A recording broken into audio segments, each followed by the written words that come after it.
It is Tuesday the 9th of June, which means it's my youngest 16th birthday today, and for breakfast I've got a quick grab and go of a skinny crunch for my healthy bee and a banana. So today's been absolutely bonkers crazy busy.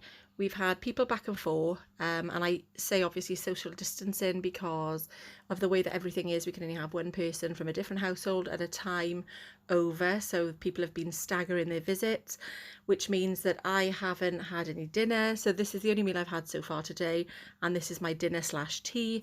So that is a low dough pizza base, and I've got some mushrooms, onions and tomatoes, ham, my healthy extra A cheese on the top and tomato puree on the base. I've got a Scotch egg which I've made with the 5% fat lean pork mince. I haven't got any breadcrumbs because I like them naked. I've got a salad and I've got a can of sugar-free vanilla Coca-Cola.